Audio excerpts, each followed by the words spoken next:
have to keep coming back to is this understanding of unity. We will be ineffective in our mission of making disciples for Jesus Christ, for the transformation of the world, if we don't have unity. And so in this first chapter of Philippians, 12 times Paul talks in the Bible about this idea of the glory of God. And then when he turns and looks right directly at the Philippians, you can tell the writing sort of changes. He begins to talk about pursuing unity. Let's read verse 27 again. I liked how the NRSV translation states it. It says, only live your life in a manner worthy of the gospel of Christ. The theologian Karl Barth says it this way. It's as if Paul lifts up only one finger and says, I want you to do one thing, right? The first word, only one thing I want you to do. Now, there's something interesting to catch about this phrase. The phrase, live your life in the manner of, in verse 27, is only one word in the Greek. So check this out, third graders. The New Testament was first written in Greek.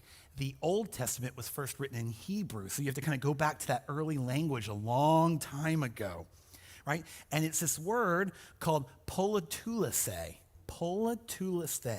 And it's built on the Greek word polis, which translates to city. Why we say metropolis, city, right?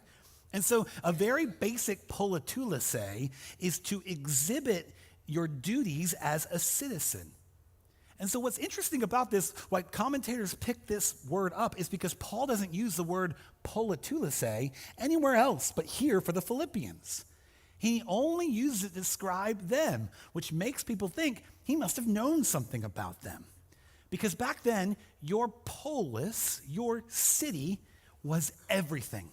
You were unapologetically associated with your city, more than what football team you like on Saturdays or Sundays, more than what you do for a living, more than what team your kid plays for in the local leagues. Your city defines your character, your identity.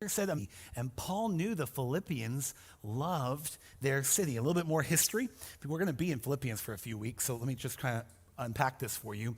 In the year 42 BC, right, or before Common Era, before Christ, the armies of Octavian and Antony overthrew the armies of Brutus and Cassius. Remember Brutus? Remember? Et tu, Brute? Yeah, that's the same thing. It really happened. That's Brutus.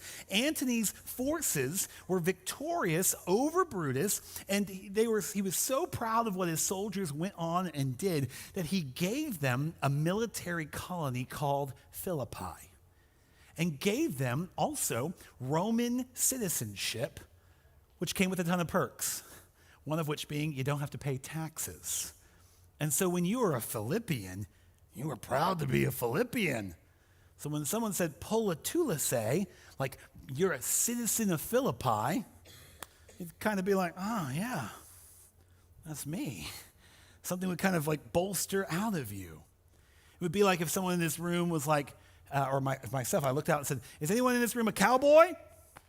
Cowboy? Is there anyone in here? If you identified as a cowboy, you probably would say something like, oh yeah, that's me. And you might, show me your belt buckle, tip your hat, say, I own 30 head of cattle.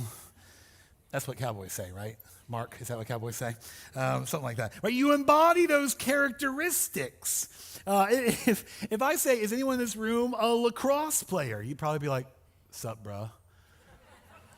Live, love, lax, baby. You kind of like flex your traps a little bit just right here. You'd show off your lacrosse stick because lacrosse players always have a lacrosse stick on them, it feels like.